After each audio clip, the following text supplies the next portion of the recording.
It's dry, it's been hot and windy, and that is not helping the situation with serious wildfires burning across Manitoba. Many states of emergency have been declared, including in the RM of Lac du Bonnet.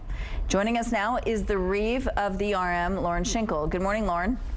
Good morning. Thanks for joining us. Now tell us about the wildfires burning in your area. What's the latest situation now? Well, as of early this morning, we actually, late last night, we extended the evacuation zone for the 7th time. We moved it south of Provincial Road 313 into the Lee River, Pinawa Channel area. We know the crews were out late last night. Obviously, the pilots, the water bombers couldn't fly last night, and our crews were, quite frankly, exhausted. We are hoping that today will be a better day, obviously, with the cooler temperatures, and the wind shift helped us last night. But at the end of the day, we do know that there was a number of residents and cottages that were lost last night. We don't have an exact number of that because this is still a moving, ongoing situation. The Wendigo Road, that area, and all of the areas off of Provincial Road 433 were secured last night to protect, the property and the evacuation area. And as the day unfolds today, hopefully we'll have, better news for our residents and our whole region here.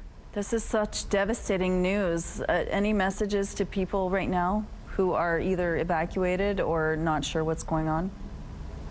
As soon as we can provide more information, we will. Again, I talked to people that were out late last night on the fire lines. There was some hopeful news in some areas, but it's just too early to get anybody's hopes up. Yesterday was a terrible day, certainly for our region and our residents.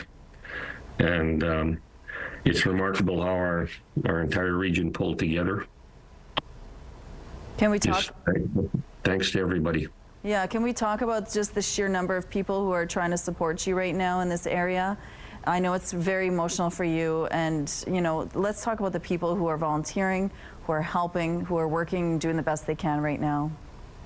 We had fire departments here yesterday from our entire region: the Lac du Bonnet, Pinawa, the Canadian Nuclear Labs, Bird River, Saugeen First Nations, the Fire Commissioner's Office, the conservation people. Our emergency measures team was remarkable. Our staff here at the municipality were here late last night. And, the fire attack personnel from Natural Resources.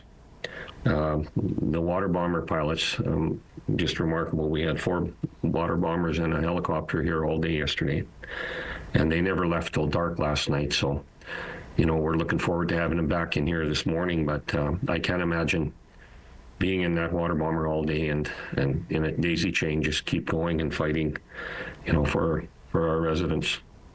And for people who are looking for more information, are you telling them to join somewhere? Is there a gathering place for them to go to? Well, the community center was a registration point, and I know that we had some volunteers last night that stayed up late and made that a facility for people to stay in. I know a lot of the evacuated people couldn't go back in, obviously, into that area and stayed in the area. Some went to the city. But as the day unfolds today, we'll hopefully have more information. I received calls late last night from people out in the United States looking for family members in this area, and we had additional RCMP. I just can't say enough about everybody. The businesses that opened their doors and provided us with supplies yesterday was remarkable.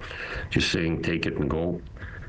So with the wind shift today and hopefully the cooler temperatures, it'll help us, and we can gain a foothold and provide some good news to our residents in our region. Absolutely. Now, people, of course, we're heading into the long weekend. People might think it's a good time to go out and do some camping. What are you telling people who might want to head out there for the weekend? Well, I mean, we're hopeful that things will change today and tomorrow. Obviously, a change in the weather patterns here and some much needed rain would be of great assistance. But nobody's going to be allowed back into that area until we complete the difficult work here. And to our frontline firefighters, I know they were out there late last night, and I heard some heroic stories from the challenges that they faced yesterday. So, and our staff here was out late last night delivering supplies and fuel to the people that were on the front lines there. But obviously at dark, I mean, it just becomes too dangerous to have people on the front lines, and they pulled out of there late last night.